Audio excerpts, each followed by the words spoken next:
Tell you what, though, I'll probably cut this just because I could go on forever. But 86 has a cracking lineup here. I've got Big Trouble in Little China. Oh, well, actually, yeah. I can imagine you actually are a bit more linked to that movie because I've heard you brought that up several times. So. Oh, God, yeah. I've got Stallone's Cobra. Yeah. That was a worrying phrase, Stallone's Cobra. I shouldn't have said that. Crocodile Dundee. I can approve of that. Well, you should. Surely you have to by law. Yeah, it is. If I say anything negative about it right now, a SWAT team will bust through the window. But what about Crocodile Dundee? Is it 3 where he goes? Crocodile. That really terrible sequel they made like years later. 3 is the one with the kid. Yeah. It's god awful, and I think you're allowed to say that. Although again, the first one, classic line that brought the world. A thing that I have to do every time I'm in any kind of crowded room, or particularly any crowded train station, where you just start going like, "She says no leave. She no going to marry Richard. Why not? Why not? Why not? Because I love you. She loves you." All that's like that. Crocodile. I love Crocodile Dundee. Actually, very, very special place in my heart, that film. So. Oh, it is good. It is good.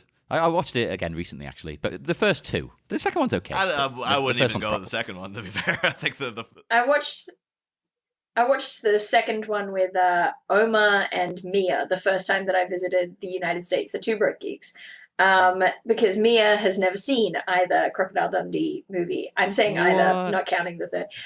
But they only had the second one on Netflix, so she hadn't seen the first one at all. And it made no sense. Yeah.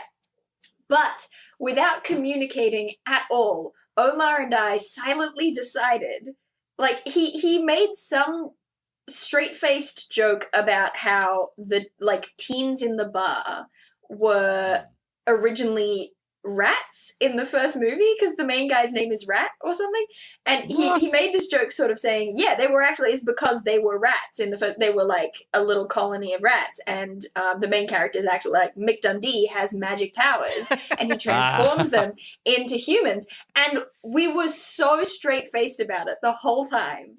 And then later on in the movie there's like this stuff where it looks like he's controlling bats and things, and we're like, yeah, that's because he's magic, like we told you about this, and we held on to it so hard that eventually Mia started to believe us, and Omar was like, I've gotten up the YouTube clip of when they turn into humans from the first movie, and I'm going to show it to you at the end. And that was what really sold her. She was like, what?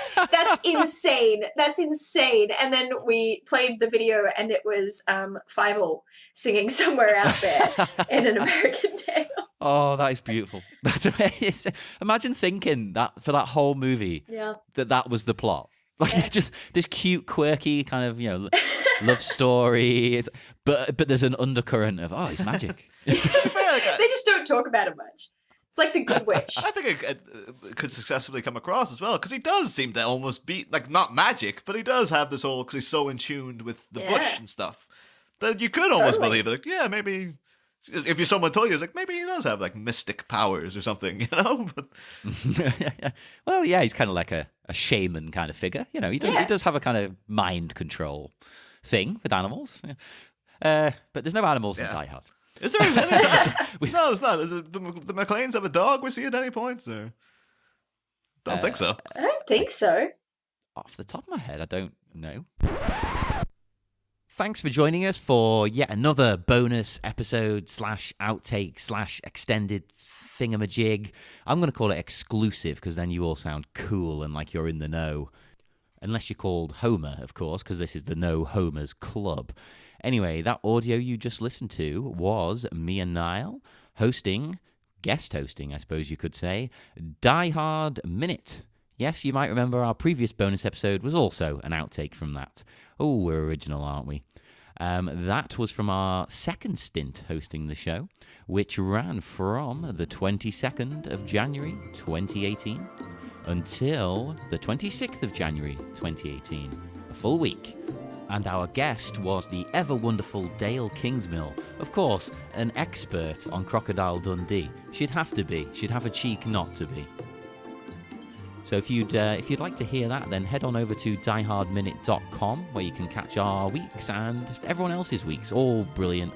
It's a show put on by all your favourite Movies by Minutes hosts. So if you go and check that out, you can get some good stuff. And join us again next week, because we'll be back with more Bat Minutes 89. Tell me you got that. I got it.